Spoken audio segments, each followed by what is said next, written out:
Good morning and good evening. My name is Simmy Hundal, and welcome back to the March for Unity, Civility, and Political Engagement, where we build better bridges between communities through listening, learning, and sympathizing. It's Wednesday, August 17th, 2022, and I'm your host, Simmy Hundal. We are in our fifth episode of the 2022 season themed on climate action. We're at a pivotal time in the climate action movement. The US has just passed the Inflation Reduction Act, representing hundreds of billions of dollars invested directly into the climate transition with the goal of ensuring energy security, reducing carbon emissions, and increasing energy innovation.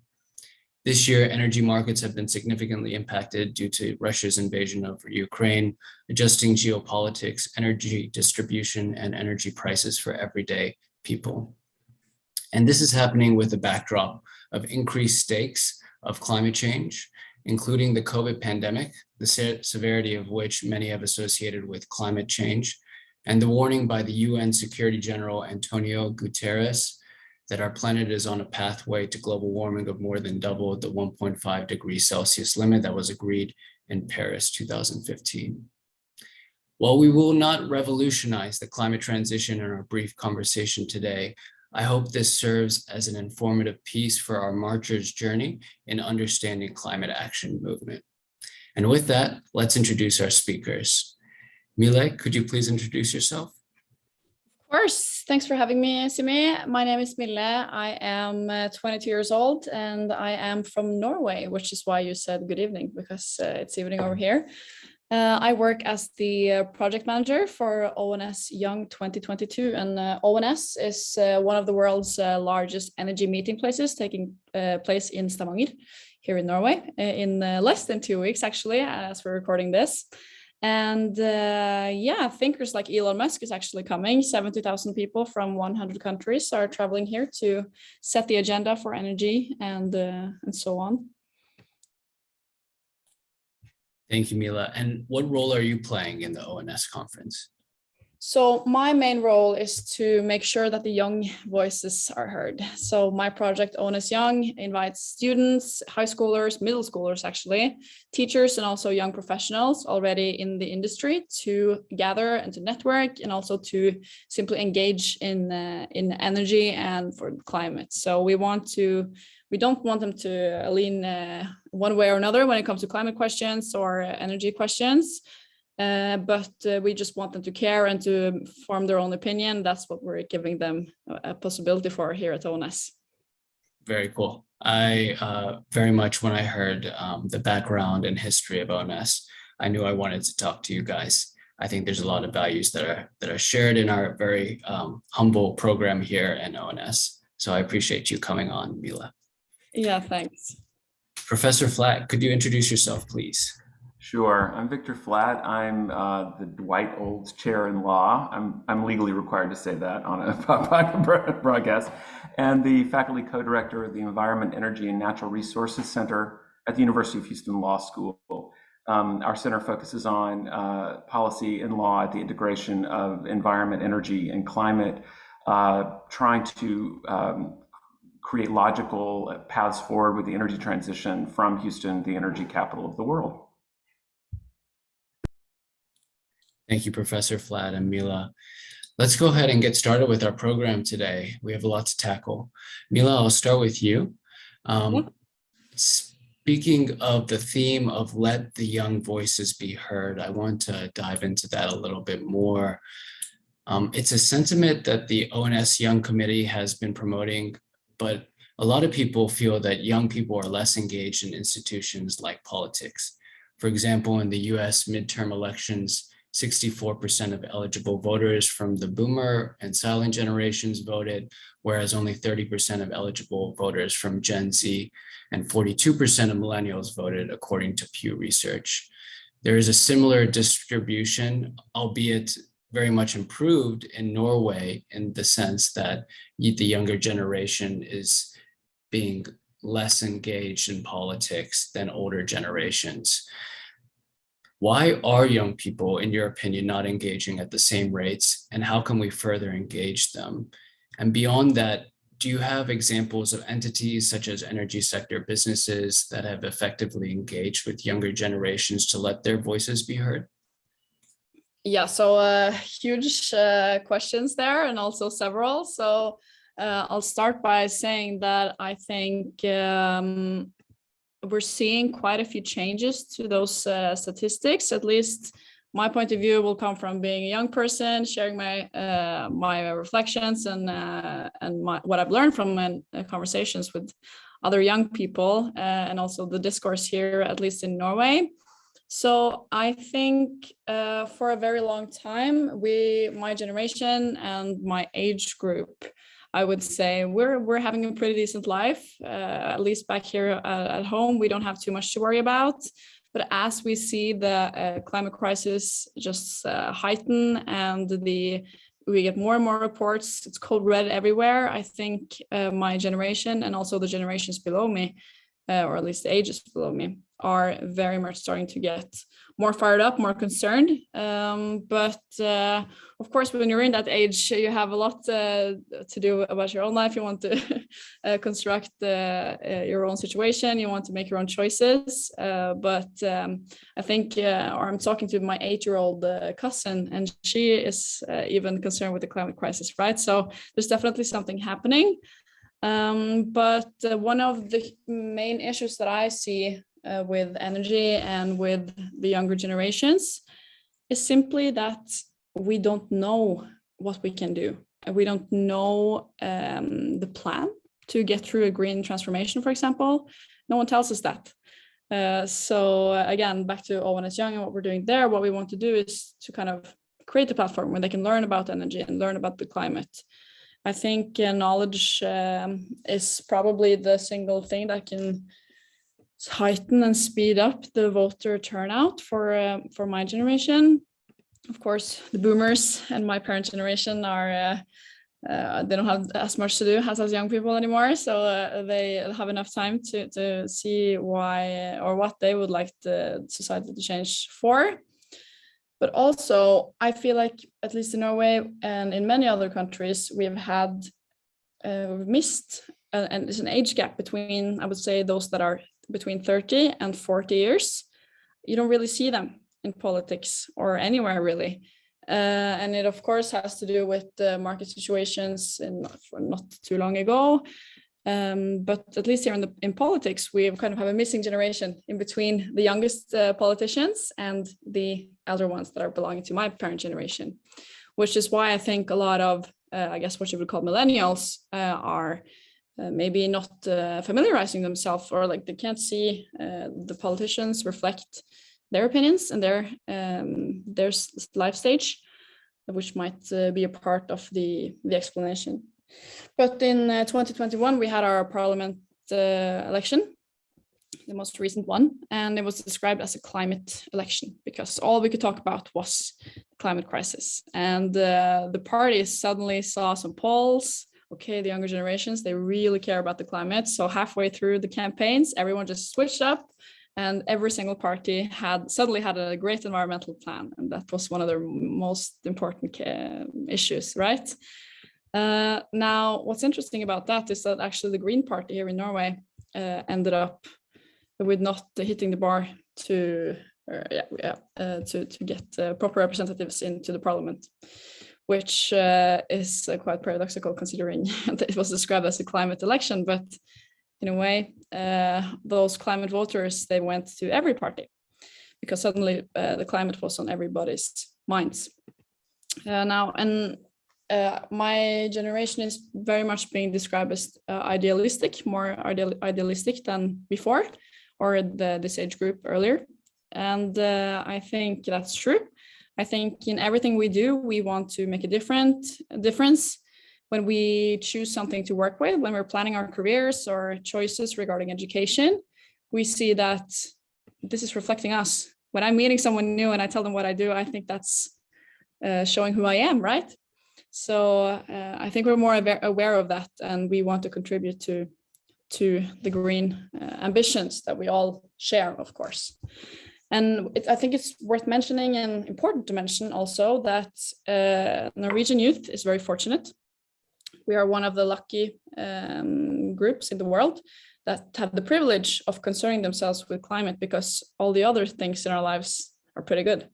So we have extra energy and resources to actually advocate for those idealistic ways of business and ways of operating our society.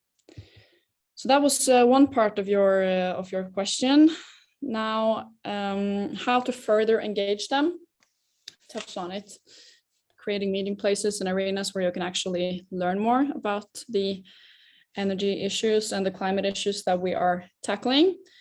But I also think that for the Norwegian case, I think a lot of Norwegian youth needs to see that politicians are actually wanting to make a difference. Here in Norway, we are both producing oil and gas and increasing our licenses, increasing the production.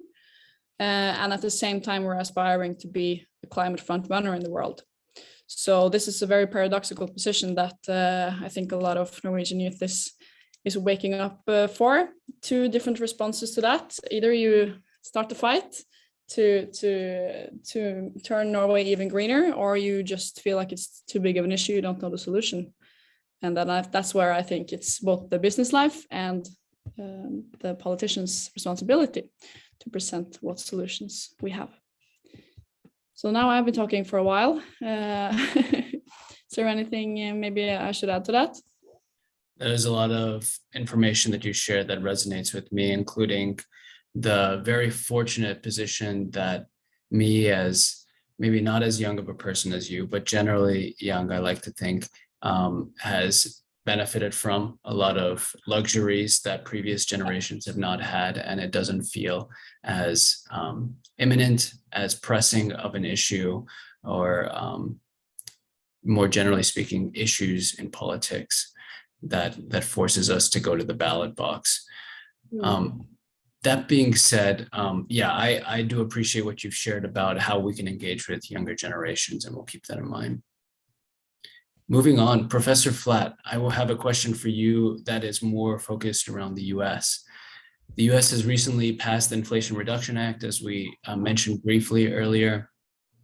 The budget reconciliation bill sponsored by Democrat Senators Chuck Schumer and Joe Manchin aims to, among other things, invest in domestic energy production while promoting clean energy solutions, representing the largest investment into addressing climate change in US history. Texas Senator Ted Cruz has called the bill a giveaway to the Democrats' radical leftist base at the expense of middle-class Americans. The bill will drive up inflation and prices, hammer small businesses and American manufacturing, increase the price of gas, among other things. On the other side of the spectrum, the Climate Justice Alliance has issued a rejection of the bill from the perspective of overly supporting the profit interests of the dying and outdated dirty energy industry. What are your thoughts on this Inflation Reduction Act, or IRA? What does the bill get right? What does it get wrong? And what is left out that is important in the energy transition? I'm actually a big fan of the Inflation Reduction Act, mostly because I'm a big fan of something actually happening.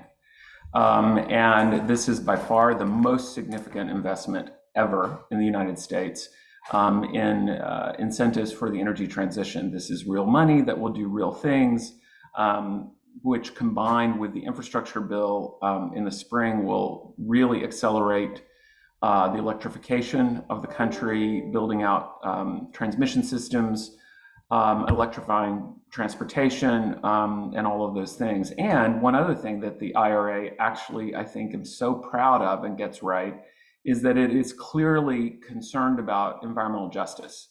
And it sets aside money for making sure that whatever happens in terms of this energy transition does not cause more environmental harms to disproportionately fall on lower income people. And that's a real concern, right? Because infrastructure is infrastructure.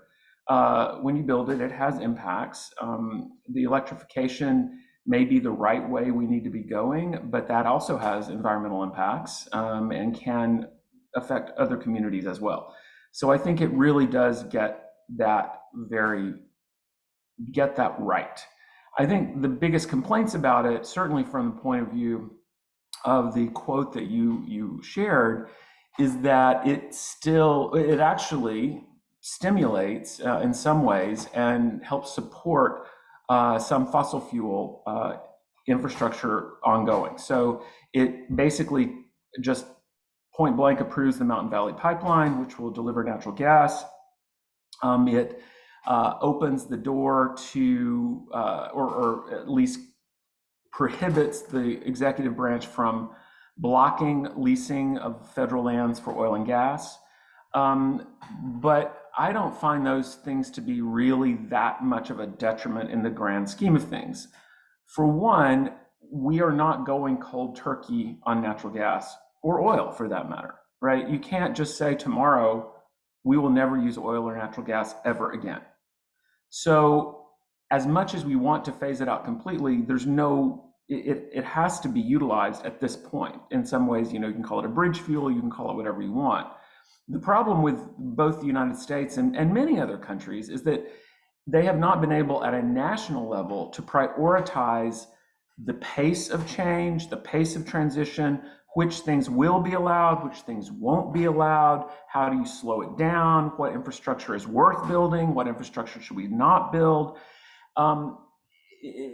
Partly that's our democracy. It's really messy. We've always let the market make those decisions, and the market doesn't consider all of the interests that we care about as a country and as a society. In terms, though, of the actual, the part that could be really, I think, scary, the leasing of federal lands for more oil and gas exploration, I'm not particularly worried about that, partially because it is paired with the leasing of these lands for renewable energy, like particularly offshore wind, et cetera. And the economics that we are dealing with right now suggest that the demand for new leasing, at least on federal lands or federal offshore lands for oil and gas, is just not going to be that high. So even though this new law allows it, right, and in fact says, okay, we're not going to block it, the economics are not going to make it's not going to change things a lot. And at the same time, it does facilitate renewable development. So in that sense, I think that's okay as well. We really should be doing so much more. I think this will come up later, but I think putting a price on carbon is not sufficient, but I do think it's necessary to really move that transition along as well. I guess I'll just stop there and I'll answer any clarifying questions if you have them. No, thank you for that. I think one of the things that I just want to clarify quickly that I think you clarified pretty well, but you said that the leasing of federal land for the purposes of fossil fuel investments and extraction, you said that that's included in this bill, and that unfortunately is not going to help the energy transition. But to clarify, you think that the economics are not there for the fossil fuel companies to do long-term investment in extraction. Is that correct? That is correct. That's exactly how I would say it. I mean, everybody has a question on when we're hitting peak oil demand. And there's within the US and there's within the world. And, that of course in the world depends a lot on very other populated countries like India and China, et cetera. But at some point, and we're close to it now, but at some point we're going to have more oil available than people are going to be purchasing. And so that economics shows, we saw it during COVID, right? When the demand drops, you see that there's no point in investing to get harder to reach or more difficult or more environmentally difficult sources.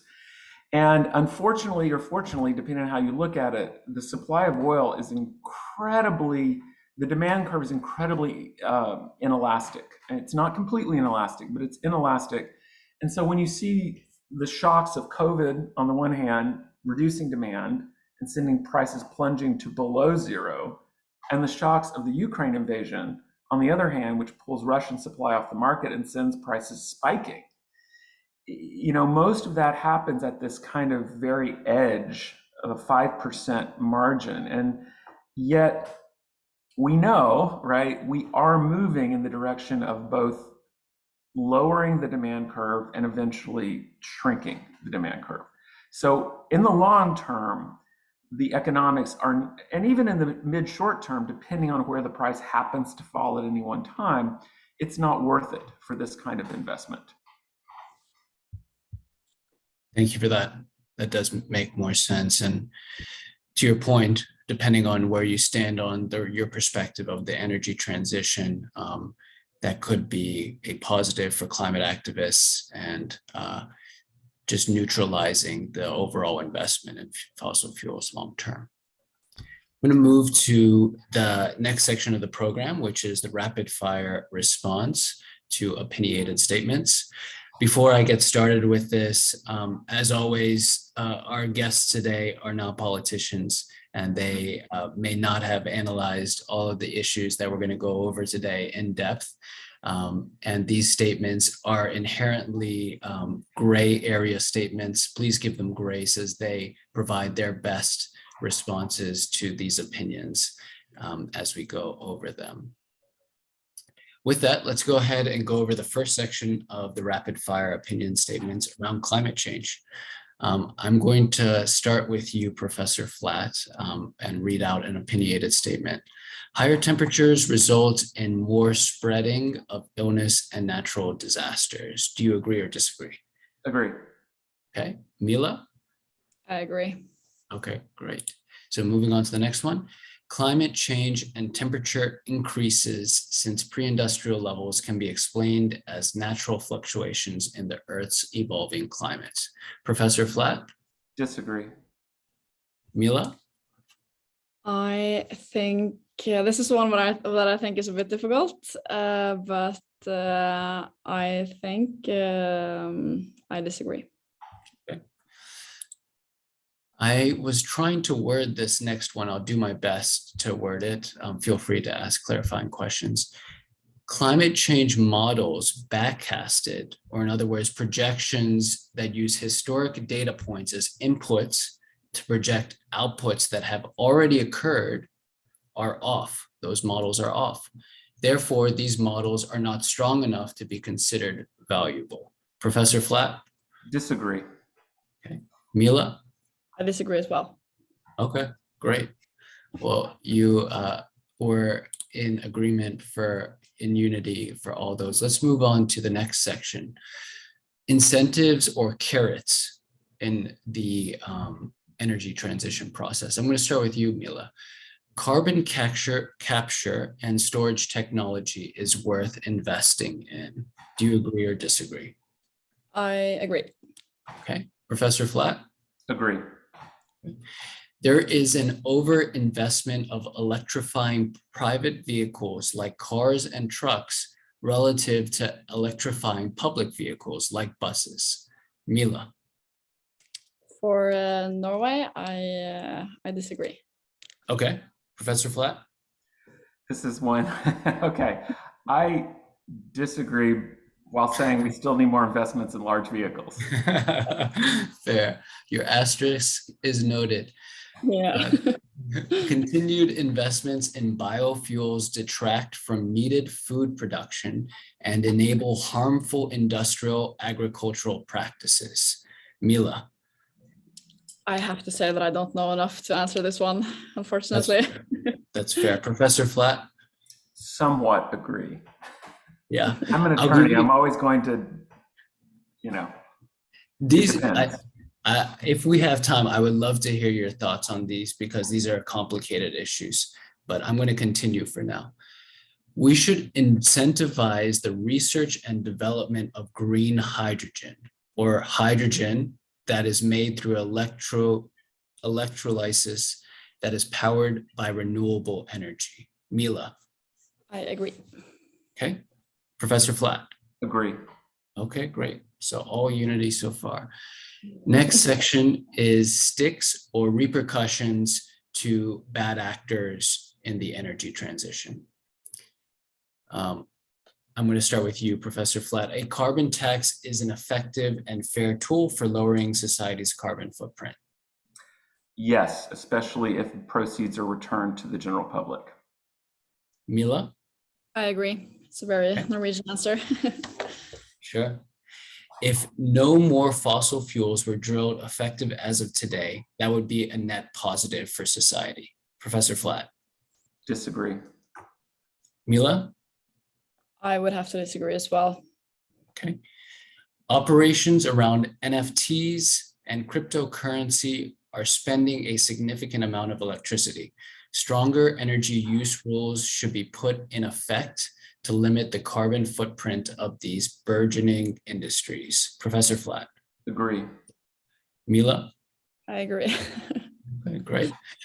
And last one that I have here, the Paris Climate Agreement has the necessary teeth or legal ramifications to ensure the climate transition. Professor Flatt.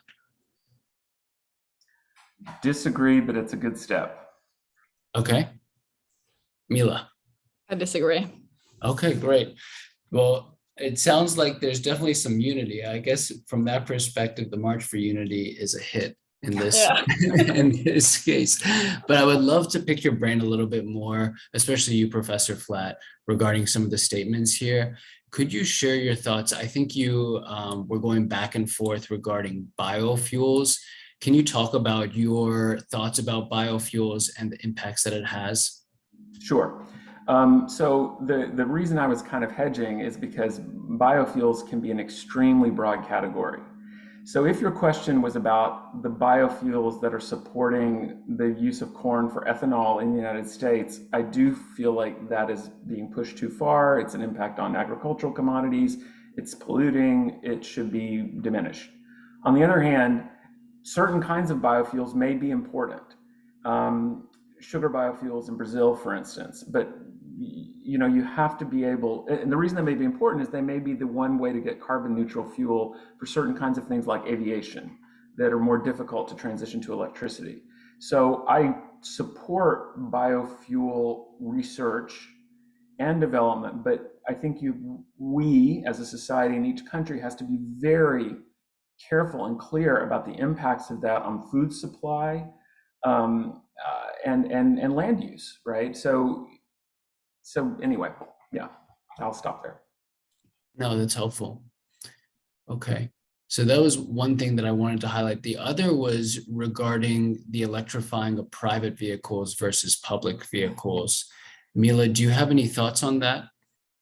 Well, we have been through quite the EV revolution here in Norway. We're Elon Musk's biggest fans. That's why he's coming here. No, but I think you cannot simply go to any place in Norway without seeing electric vehicles. We've had a lot of incentives coming from our authorities, both tax reduction and other economic incentives for private people to do it. We've also had a lot of state funding to different projects. We had the first fully electric ferry, for example, here in Stavanger, which is an example of how Norway is aiming at both being a very big part of the EV revolution and making, or it's an example of it that is working. It can be done. But of course now it's another question with electricity prices being very high here in Norway. So suddenly a lot of the incentives for having an electric vehicle got a little smaller.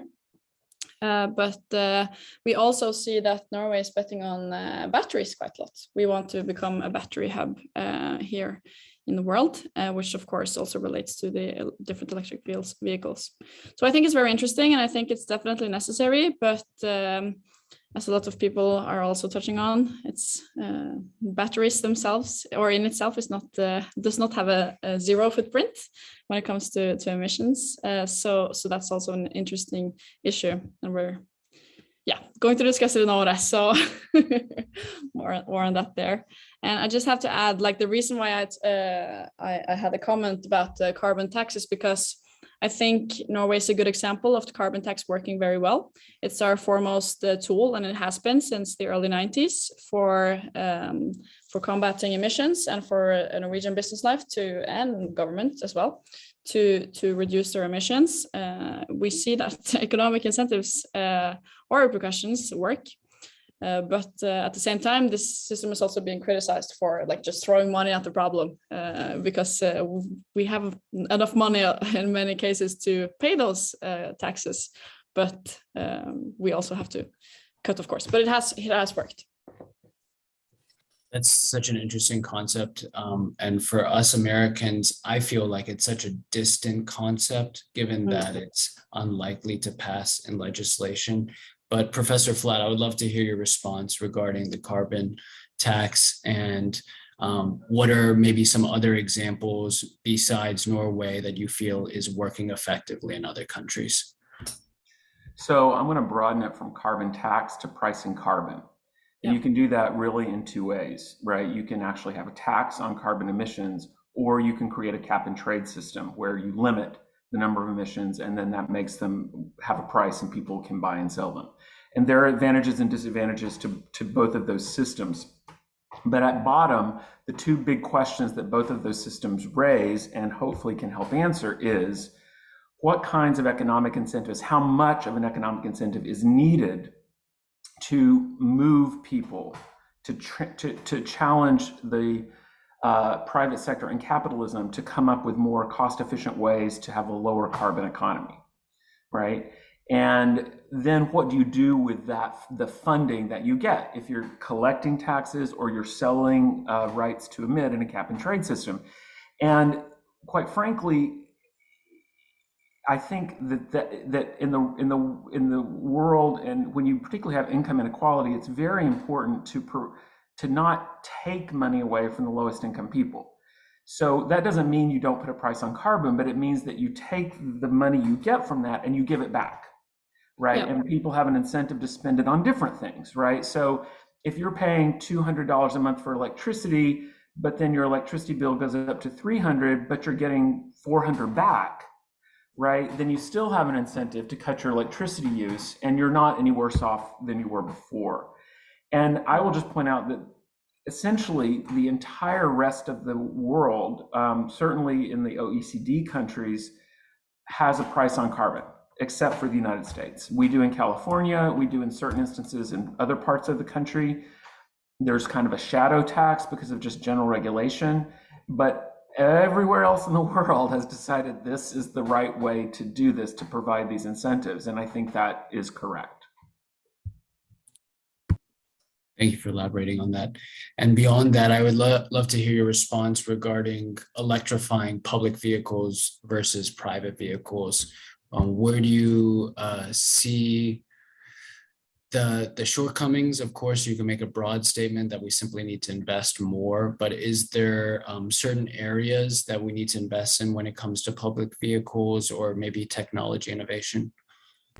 I think we need to be electrifying everything. And by the way, when we talk about electrification, it's also important that the source of the electricity be moving towards more renewable, less fossil fuels, so that near zero carbon emissions. So those things need to go together.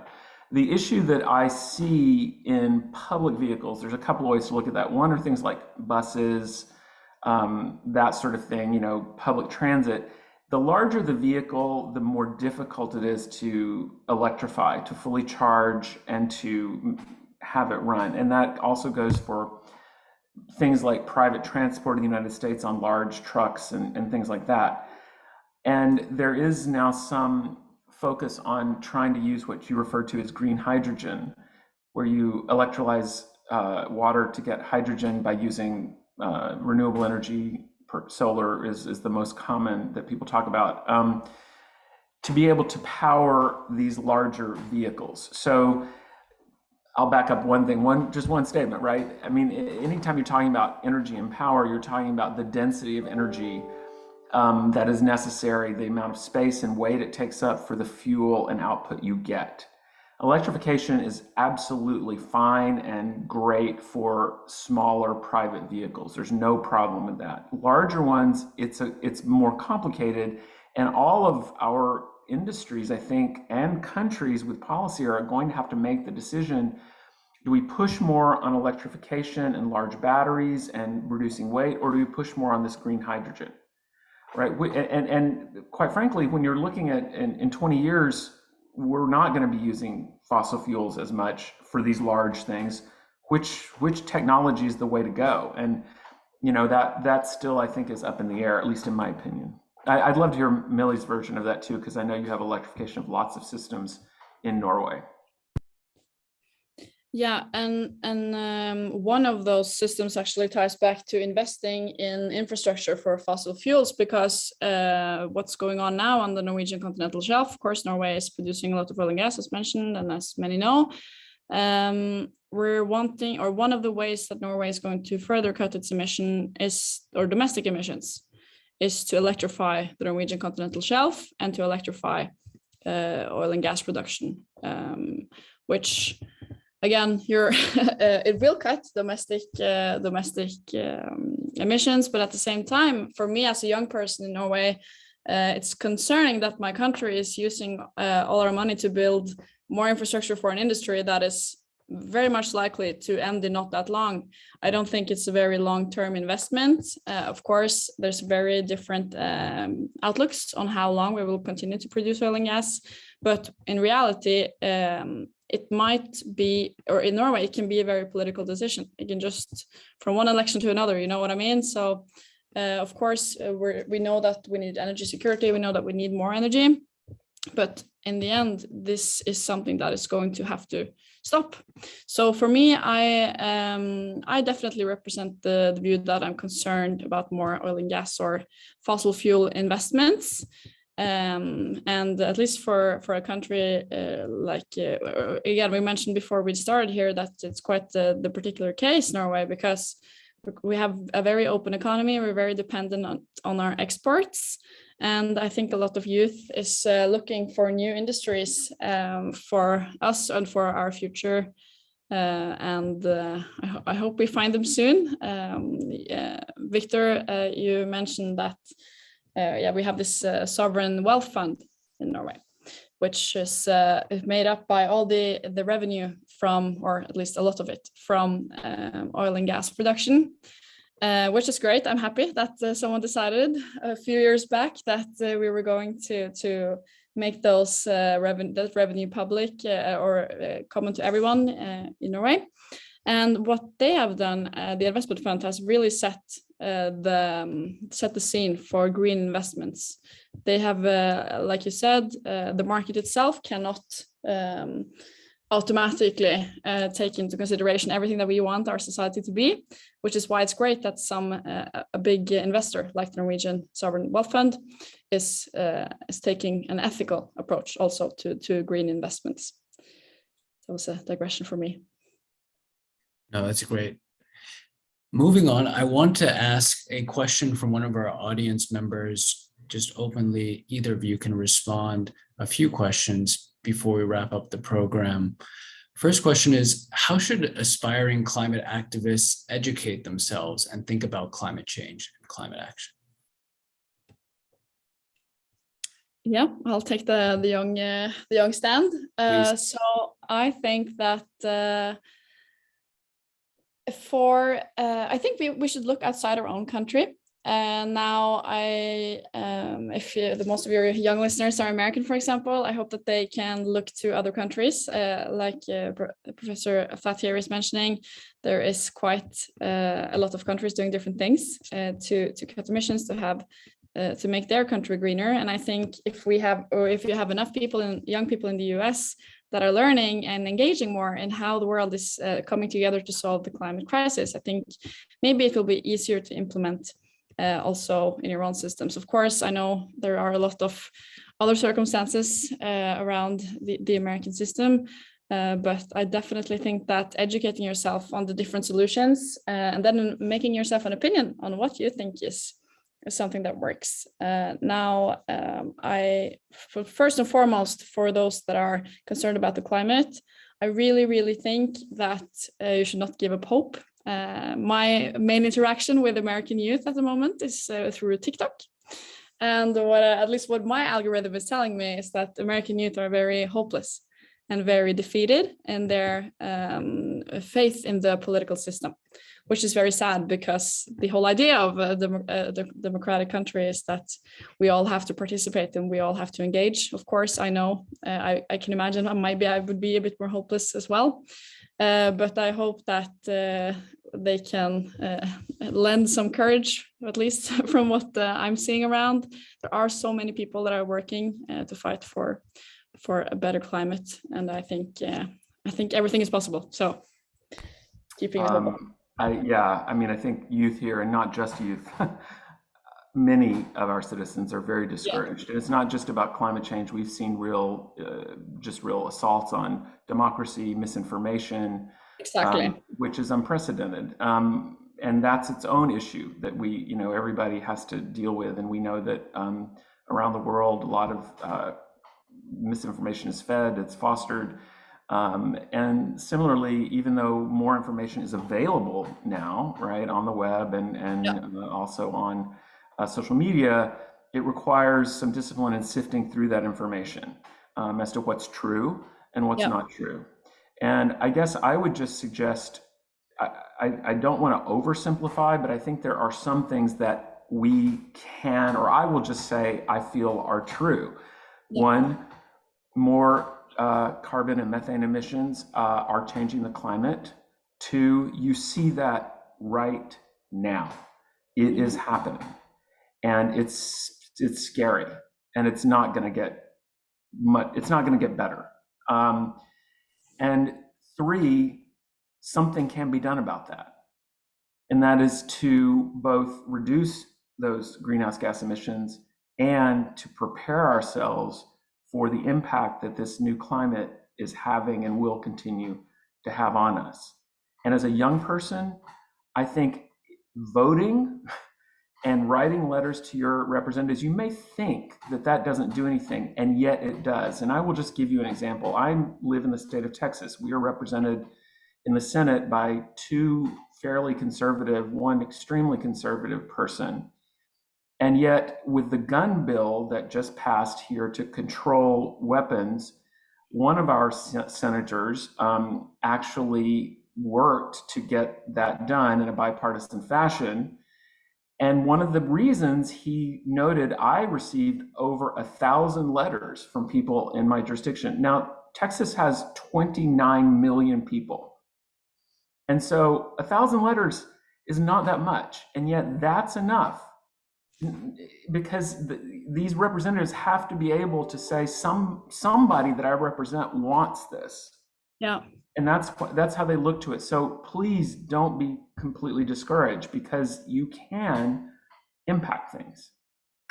I think that's such a good point, because like I mentioned, just when you see some or a group, they are using their voices to say that this is what we want. Okay, it might just be a drop in the ocean when you look at the statistics, but we have to remember that politicians are just people as well. The people that they meet every day and the people that they interact with, even though it's just 10 people maybe, or like you're saying, 1,000, that is what is on their mind. So great point there.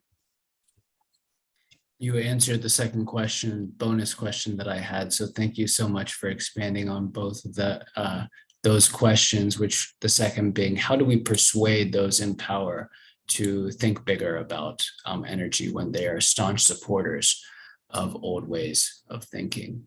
With that, I will sign out, given that we're coming up on noon here and I think 7 p.m. in Norway, which again, hats off to you, Mille, during your busy schedule to make time for us. Professor Flatt, thank you for making time for us here and sharing so much insight and thoughts on the energy transition. Thank you, listeners and marchers. I appreciate the encouragement, feedback, and questions. Please consider rating the podcast on Spotify, Google Podcasts, or Apple Podcasts. Before we end, I would love to give the floor to the two guest speakers that we have to share a plug. Mille, could you, the floor is yours. Yeah, so of course, I would definitely advise everyone listening to check out the ONS conference. If you can't come here, then check out our content and what we are trying to achieve. And most importantly, I hope that everyone that's listening see that energy is relevant to them. This is something we use every day. We need more energy, not less, and it needs to be sustainable, and that has to be done by someone. Is there a TikTok channel for ONS that young listeners? Unfortunately not. I'm not very good at dancing, so I have skipped that part, but we have an ONS Young 2022 Instagram, which is our handle. So you can check that out if you want to. Cool. We'll keep that in mind. Professor Flatt, the floor is yours. First, Simmy, thank you so much for doing this and for believing that this stuff makes a difference, because I think it does. I guess my plug is a little more narrow because I represent one of the top centers in the world to look at law and policy on energy, environment, and climate. If you are interested in the law, we are a law school, and we even have graduate law programs. We're one of the top 5 programs in the world for legal graduates around the world to come here and learn about the energy transition. And we have to do that. And we hope to, and as Mille said, very importantly, it's not, energy is not the problem, it's how we get the energy and how we use the energy. And so we want to be part of that solution. So we also have programs and things. Please visit our website, www.law.uh.edu/Ener Center, which is right behind me. You can see that there. So. We certainly can. Thank you so much again, speakers. Marchers will be back shortly with another episode. Until then, thank you and goodbye.